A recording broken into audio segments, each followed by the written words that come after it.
फिर संघर्ष के पेन से लिखी गई सफलता की कहानी समझिए हमारी जुबानी। जिस व्यक्ति को एक सर्कस कंपनी ने दिया था जोकर बनने का ऑफर, वो कैसे बन गया दुनिया का सबसे कम हाइट वाला डॉक्टर। हम बताएंगे आपको इसके पीछे का पूरा किस्सा। हाई कोर्ट ने नकारा तो सुप्रीम कोर्ट ने कहा ये व्यक्ति भी बन सकता है डॉक्टरों का बड़ा हिस्सा। एक कहावत है कि कद और रंग कभी भी सफलता के रास्ते में आड़े नहीं आता। जो व्यक्ति मन से जिसका संकल्प कर लेता है फिर वो काम वो व्यक्ति करके ही छोड़ता है। आज की खबर कुछ ऐसी है। एक छोटे हाइट के व्यक्ति ने डॉक्टर बनने का संकल्प लिया और फिर उसने मेहनत के बलबूते अपने संकल्प को पूरा भी किया, जिसकी चर्चा इस समय देश दुनिया में खूब हो रही है। आप भी इस कम हाइट वाले डॉक्टर की संघर्ष से बनी सफलता की कहानी सुनेंगे तो जीवन में कुछ बड़ा करने की प्रेरणा पा जाएंगे।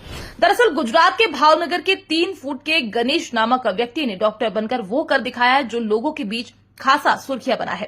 गणेश बताते हैं कि 23 साल के गणेश बरैया जब स्कूल में थे तो उनकी छोटी हाइट के कारण लोग उनका खूब मजाक उड़ाते थे और इसलिए वो अक्सर अपनी छोटी हाइट के कारण शर्म से पानी पानी हो जाते। लेकिन फिर भी गणेश ने हार नहीं मानी और अपने डॉक्टर बनने का सपना पूरा कर साबित कर दिया कि वो जो चाहते हैं वो करके ही रहते हैं। अब गणेश बरैया दुनिया के सबसे छोटे डॉक्टर की श्रेणी में शुमार हो गए हैं। गणेश ने साल 2019 में अपनी एमबीबीएस की पढ़ाई शुरू की थी। वो इस समय भावनगर नेसर टी जनरल अस्पताल में एक इंटर्न के तौर पर सेवा दे रहे हैं। हालांकि गणेश ने यहां तक पहुंचने के लिए कई दिक्कतों का सामना किया। आपको जानकर आश्चर्य होगा कि जब शुरुआत में गणेश ने एमबीबीएस की पढ़ाई करने का फैसला किया तो उन्हें इसके लिए न्यायालय के चक्कर लगाने पड़े और फिर उन्होंने मेहनत के बल पर साल 2018 में नीट की परीक्षा पास कर सफलता के झंडे गाड़ दिए। लेकिन फिर भी मेडिकल काउंसिल ऑफ इंडिया ने एडमिशन नहीं दिया। गणेश बरैया ने मीडिया को बताया कि समिति ने कहा कि मैं अपनी ऊंचाई के कारण आपातकालीन मामलों को संभाल नहीं पाऊंगा, इसलिए आपको सेवा नहीं दी जा सकती। लेकिन फिर भी गणेश ने हार नहीं मानी और अपना डॉक्टर बनने का सपना पूरा करने के लिए गुजरात के हाईकोर्ट चले गए। उनके साथ 2 और लोगों ने केस किया था, लेकिन वो केस हार गए। इसके बाद भी गणेश ने लड़ाई जारी रखने का फैसला कर लिया। लेकिन हाईकोर्ट में मिली हार के बाद गणेश अपनी अर्जी लेकर सुप्रीम कोर्ट पहुंच गए।